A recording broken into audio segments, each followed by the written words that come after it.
Thank you, sir, for that amazing electoral speech. It was almost as if I'm going to press a button right now and vote Modi out of power. It was very ironical that you spent, 25 minutes talking about the danger that India faces. And at the end of your speech, you land up saying is Modi's aura is on the wane. If it's on the wane, then what's the problem? Why are you so scared if it's on the wane? But the debate till now has progressed as a chat GPT research. One side coming and saying, oh, after 2014, everything is absolutely spick and span. India is shining. On the other side, after 2014, everything has gone down. That's the level that we have seen till now. I hope with Prashant sir, the level goes up beyond this. But I hope that the opposition comes up with better arguments, because at this point of time, there is nothing but statistics. And as a school debater will tell you, that you don't rely your entire speech on just statistics. Because even a class 8 debater will tell you there are three kinds of lies: white lies, black lies, and statistics. So I'm going to stay away from overburdening this audience with just statistics. We're going to talk about India a little bit, and a little less about Modi. That seems to be an obsessive angle here. We are forgetting what is bigger, India or Modi. So there are two basic points in this debate topic. Modi's India, we'll get to that in a bit. And where is India going? Is it going in the right direction or not? You have a very simple job: to prove to this house that it is going in the wrong direction, not that it is making mistakes. Are you trying to tell me the Congress never made mistakes? Are you trying to tell me the CPM never made mistakes? What are we talking about here? You're counting down mistakes. Are we here to just count good things versus bad things? Let's go a little beyond that. India is bigger than that. You know, look at England from India.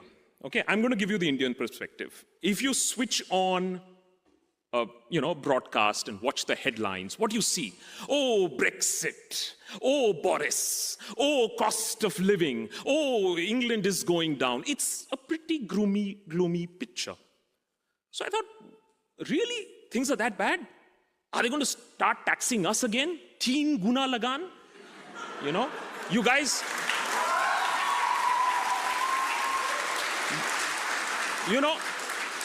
But it's not funny. You guys took the Kohinoor, and now you're charging us how much? How much did I pay that day? 32 pounds to watch and have a look at the Kohinoor and the other crown jewels, and then 6 pounds for a fake Kohinoor. I bought it, actually. Anyways. But when I was doing a little bit of research, I see the other side. And when I lived in London for the last 1 week, I saw a buzzing metropolis. I saw buildings going up. I didn't see a country in decline or collapse. And I also realized that average people, are driving around in Beamers and Mercs because, well, guess what? We might have beaten you guys in overall GDP, and trust me, it's a celebration point in India. Good, we should celebrate. But when it comes down to per capita, and that's the finer point, you guys are sitting at $45,000, and we are sitting at $2,300. We are competing with Bangladesh. So there is, of course, a problem. And I am just trying to tell you that let's go beyond this headline. And after 2014, this was good, this was bad, this was good. The debate can extend for the full night. Now let's stretch our imagination and answer this question to me, sirs. At what point of time was India in the right direction? Which decade was India in the right direction? 1950s? When everybody was talking about balkanization, this house would have debated, is India going to become another Europe? Is there going to be balkanization? 1960s, if we were going to have this debate in this house, we would have said, is India going to starve? Because, well, there was famine all around. In the 70s, we would have said, has democracy finished in India? Because there was one lady called Indira Gandhi came and imposed emergency. Well, she was thrashed after that very soon. and reduced to the footnotes in history. Besides landing at the Indira Gandhi International Airport, we don't hear too much about Indira Gandhi. A lady at one point of time was India is Indra, Indra is India, something that we often sort of hear today. Then let's come to the 1980s, when there was economic collapse, literally, Hindu rate of growth. Then the 90s, when there was political upheaval and coalition governments falling. Then there was 2000s, where there was terrorism all over the place. And yes, there is a problem of communal politics, I admit. I'm not going to shy away. I am going to admit to the fact that yes, there is a problem of communal politics. And that has been harvested by politicians. And that is what politicians do. They harvest issues.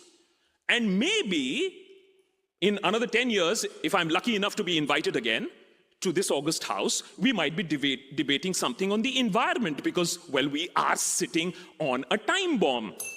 56 of the most polluted cities in India out of 100 belong to India. So first and foremost, let's change this mindset that we are in a wrong direction, because we are not. There is never a right direction, a wrong direction. India is larger than one person trying to set the country in one direction. India has always stammered, stopped, hopped, jumped, but there is never a great leap. We are not China. We will take our time. It's an elephant. Remember, guys? It'll take its own time. We are a behemoth. There are issues that we are facing, but we are still on the right track. And I am not going to sit here and count the numerous economic angles to this, how we are a bright spot while the rest of the world is staring at recession. England barely missing recession, Germany getting into recession. And as a matter of fact, even the World Bank has been saying is that not only overall GDP, but per capita GDP, India is the largest, fastest growing large economy. So as far as the economy is concerned, there are issues, there is concern, but we are much better off than the rest of the world. So let's take the economy aside. Everybody is in a worse off state than us. Then, besides us having losses and having wins, let's come to another point which I find very interesting. We are upheld to this fantasy. I, on my channel, scream day in and day out that we need to be better. Agreed. But who am I competing with? Whose standard of democracy you want us to live up to? UK? You guys had the Magna Carta in 1215, if I'm not wrong. And then King Charles I was hiding in Oxford, then he was dragged out and then beheaded in 16th century or whatever. You guys took centuries to get your Democratic Act right. And even now, well, let's not get into what's happening at this point of time. But I am just saying, look at 75, 80 years. Was England a good practicing democracy after Magna Carta, 16th century, 17th century, 18th century? When? How much time did it take you? Let's take USA. 1776, and then 70, 80, 90 years down the line, civil war, ripped apart the nation. Everything had to start anew, and even then you had the Jim Crows, etc., etc. I am not saying India is perfect. I am admitting to the lots of flaws that India has at this point of time.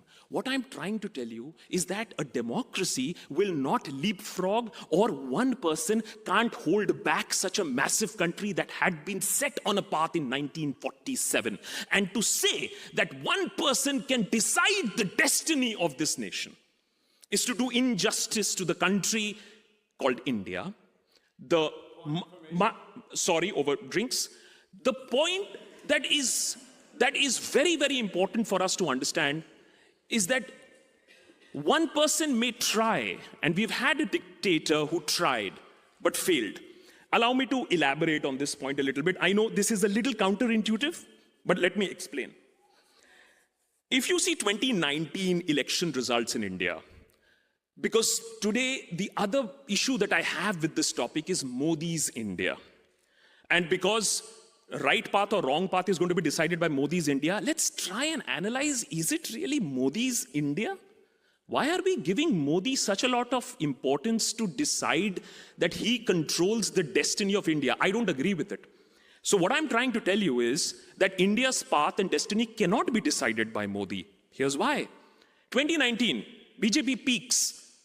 How much does it have? 37, 38% of the popular vote. It's a big thing, I agree. 1989, post-1989, the biggest vote share, 303 seats, well done. But the fact of the matter still is that out of 10 voters, you only have 4. You don't have the rest of the 6. The rest of the 6 voted for somebody else. The problem is that the rest of the 6 can't get their act together. The CPM, the Congress, the Aam Aadmi Party, to which Prashant Bhushan belonged to earlier, but understood the problems in the party.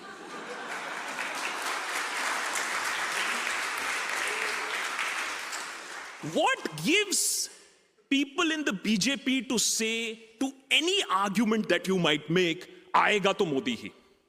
Desh ke papa. I'm not saying this. Spokesperson Samit Patra has said this. Supreme leader. These are words uttered by a very senior spokesperson of the BJP. What gives them this confidence? The confidence that they have comes from a very, very fractured opposition that can't get its act together, that can't decide to work together. Some progress has been made. Now they are saying that they're going to have a meeting in Patna, I believe, and many of the opposition parties are coming together. Mind you, that if the opposition gets its act together, if they stop cutting each other's votes, then Modi, like Indira Gandhi, in another 5 to 10 years, can easily be reduced to the footnotes of history. Forget him changing the path of India. I absolutely believe that. The question is whether the Congress, whether the CPM, 61 seats in 2004, I wonder what happened after that. So there is, of course, a problem of the opposition not understanding social media, not understanding the younger generation, not understanding how hard work really happens, how Panna Pramukhs draw people to the voting booth. So there is a lot of work that the opposition needs to do, which does not happen. I'll end with just one simple point. A lot of people thought Trump is also going to change India. And as a matter of fact, Trump got, if I'm not wrong, 73.6 million votes, the highest for a sitting US president ever. It just so happened that Biden even got better than that. So there is always a threat to democracy. There are always people trying to change the direction of a country. It is, of course, the opposition, what the leaders of the opposition, what the alternative leadership does that can save or at least stop this change of track that is being attempted. So the point is very simple. My point is very, very, very, very clear, and I hope that I'm refuted on this. I hope that I'm corrected on this. That A, the path that India has set on is too huge to be changed by one person. Karnataka is a very small example. I'm not even getting into the elections. If you want to take a quick look at the map of India and how many states does BJP actually rule, it'll be surprising for you. So it depends on how the leaderships work. The only reason why we are debating this, I believe, in this house, is because the opposition of India really failed and allowed one person to grab so much of mind space. That's all. And that can change within months, if not a few years. I'll end with a simple challenge. The opposition, I hope, there's 2 speakers still left, they just need to prove me one thing. It's not a question, and by the way, right or left, right turn in quote, as you mentioned, sir. I can also mention left turn that we have been for the last 70 years when liberalization was not allowed and we starved ourselves. Had we liberalized much more, maybe our per capita income today would have been $20,000 maybe. So we have been stuck at the left turn also. So it's not a question of right turn or the left turn. The question is, are we on the right path? Yes, there have been blockages. Yes, communal politics has been exploited, just like you had exploitation of caste politics, just like you had exploitation of poverty politics, Garibi Hatao, which the Congress would remember very well. In the same way, communal politics and a religious revivalism has been weaponized. I agree to that. I admit to that. The question is, can you, sir, counter that and help us again get back to a very fast pace on direction? Have we meandered a little bit? I would agree. Have we not done the best that we could have? I absolutely agree. But are we on the wrong path? I am not getting that. Please let me know, where is it that India has taken a U-turn or completely gone on a wrong path? That is what you need to prove to this House, which unfortunately hasn't been done till now. Thank you.